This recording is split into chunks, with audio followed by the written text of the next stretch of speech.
Here's a clever method for raising the bottom of a gate.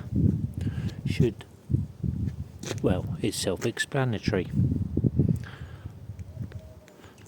The ground rises behind the gate, and this is a method for raising and offsetting the gate as it opens, so that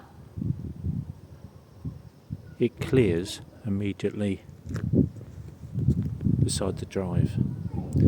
It raises the gate when opening.